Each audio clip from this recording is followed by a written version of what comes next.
Ah ouais, bah ça prend bien. Non, Roland,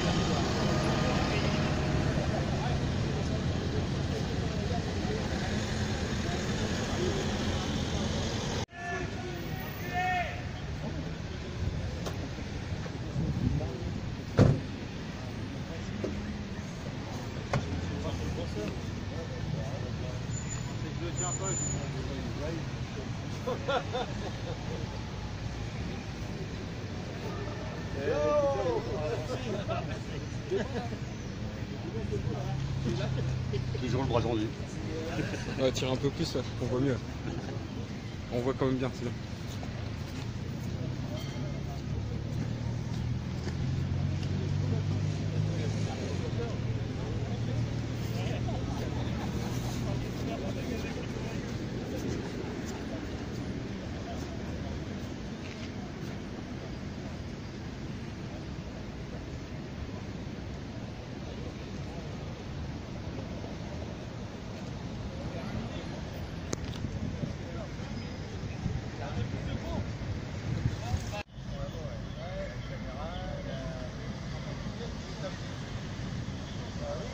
Alors, les touristes qui viennent visiter l'autre. Faites demi-tour.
A plus tard.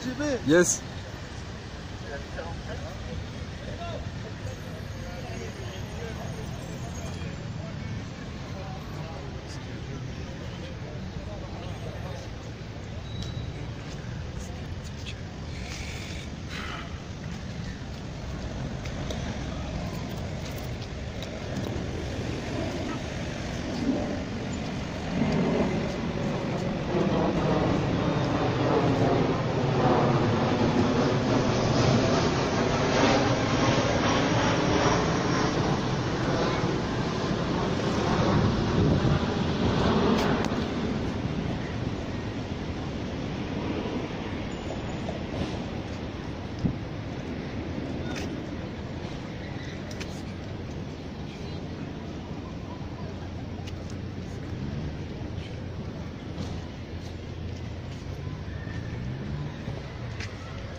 C'est magnifique comme ça.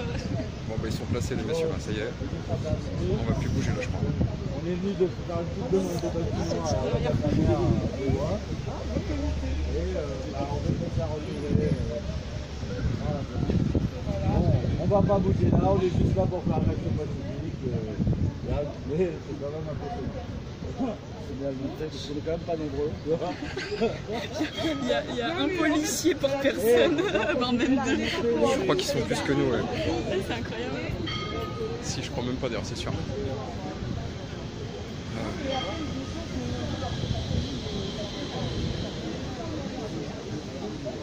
Mais par contre, nous, le deuxième live d'un copain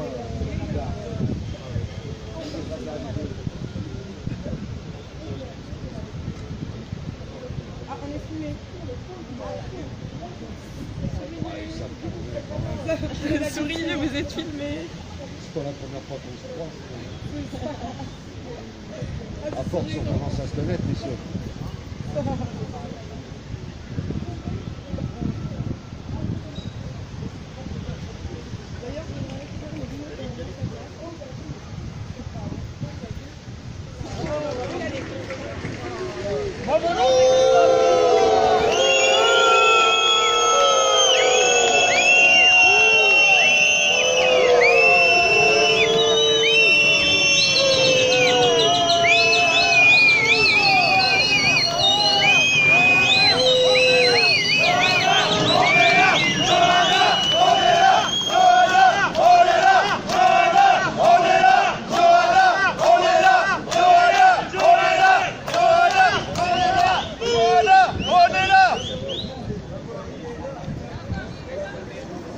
La voirie est là.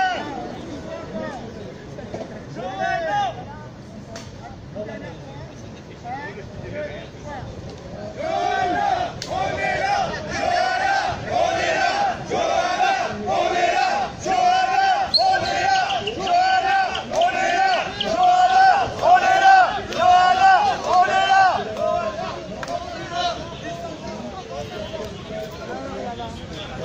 Viens nous voir, Johanna, viens nous voir.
C'est quoi là?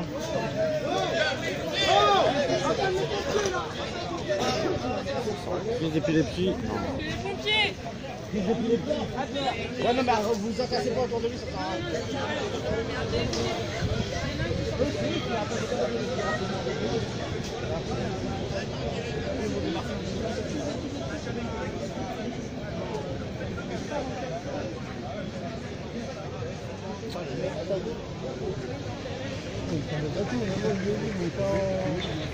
Non, je vois quand tu es tombé, mais je suis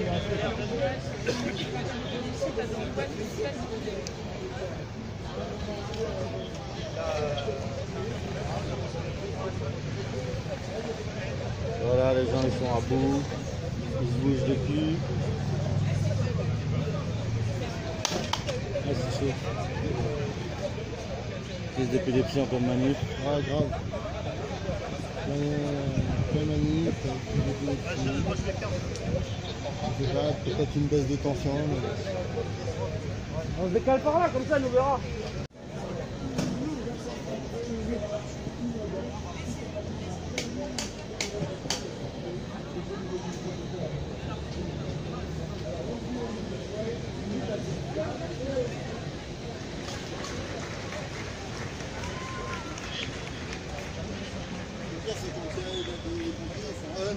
Ouais, non, mais s'en fout. En fait, ils ne regardent pas tout ça là. Ça va, ça vous gêne pas de regarder, non?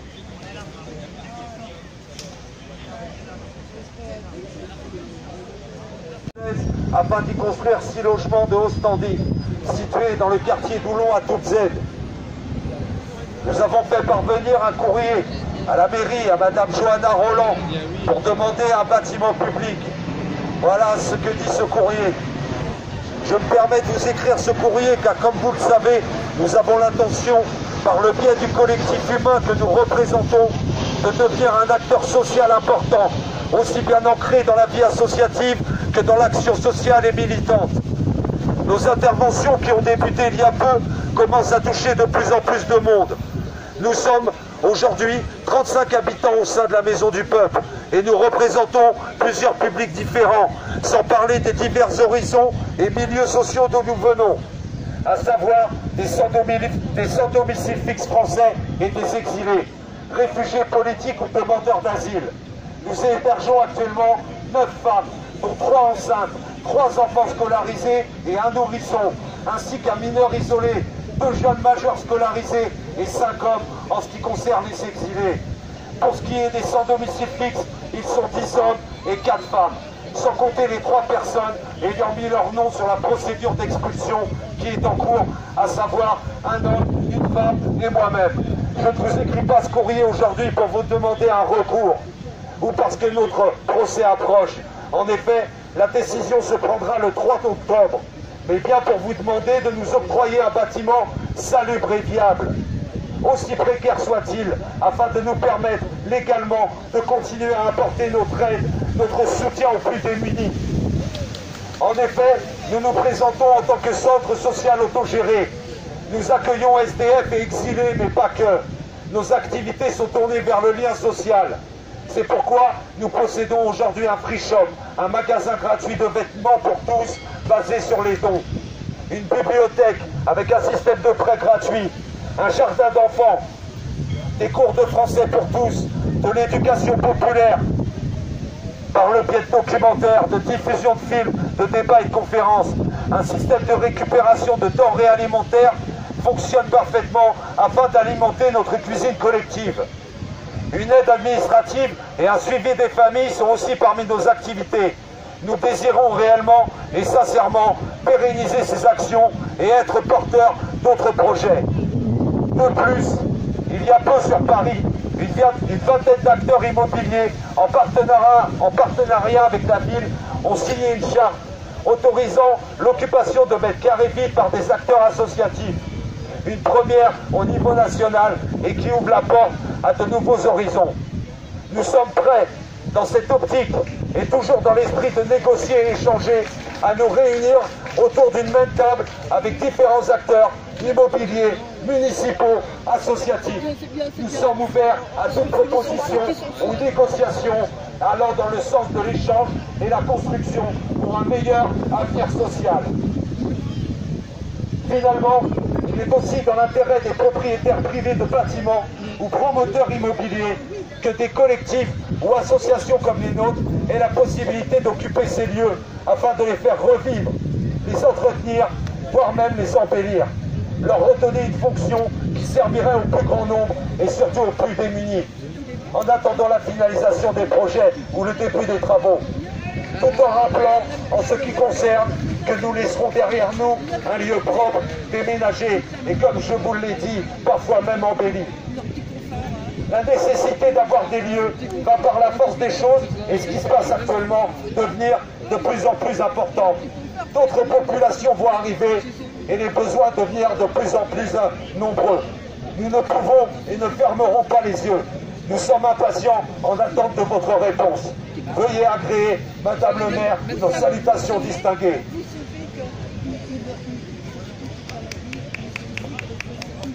Voilà, aujourd'hui, la réponse quasi immédiate qui a été donnée par la mairie et la directrice de cabinet. Je cite: « C'est avec la meilleure attention que j'ai pris connaissance de votre message concernant votre demande d'hébergement, étant à l'heure actuelle occupant sans titre d'un bien privé à Nantes. La ville de Nantes n'étant pas compétente en matière d'hébergement d'urgence, je ne peux répondre à votre demande et vous oriente vers les services de l'État qui ont en charge l'hébergement des personnes en grande précarité. » Voilà aujourd'hui et depuis des années la réponse systématique apportée par cette si belle mairie de gauche. On assiste à une vraie partie de ping-pong entre l'État et la mairie. Elles ne cessent et ne cesseront apparemment pas de se renvoyer la balle. Chaque jour qui passe est une souffrance de plus pour les plus démunis. Ceux qui vivent dehors ou ceux qui sont parqués dans des gymnases. Chaque jour passé est pour nous une victoire pour les plus démunis que nous accueillons et à qui nous offrons un toit et de l'humanité. En tant que citoyen, que Français, et surtout en tant qu'humain, je n'accepterai pas le dixième de ce que l'on fait subir à ces gens. Si un jour je devais quitter mon pays à cause de la guerre ou de la famine, j'aimerais trouver une main tendue, un frère, une sœur de l'autre côté des frontières. Nous sommes un centre social autogéré, nous l'avons dit. Nous accueillons des sans-domicile fixe et des migrants, femmes enceintes et enfants. Alors même que nous sommes en procédure d'expulsion, alors même que nous sommes méprisés, alors même que nous ne sommes pas écoutés, alors même que des membres importants comme Fred Le Homard et ses amis se font arrêter et incarcérer. Des associations municipales, des organes tels que la mission locale nous envoient maintenant peu du public. Des gens nous appellent, aiguillés par ce genre d'organisation, et sous une certaine forme la mairie, pour les héberger et leur venir en aide. Alors on ne peut pas dans un même temps interdire ce que la MDP fait, ce que nous sommes, ne pas légitimer nos actions en direction des publics les plus en difficulté, et nous considérer d'un autre côté comme une structure légale à qui on pourrait, à son bon vouloir, lui octroyer et reconnaître du même coup les mêmes fonctions. Il n'arrive plus à gérer quoi que ce soit. Nous relayons ce que ne font pas les élus. Nous fournissons des moyens de subsistance qu'ils ne fournissent pas. Que ferait une mairie s'il y avait ces dizaines de personnes qui se vouent corps et âme pour redonner un peu d'humanité?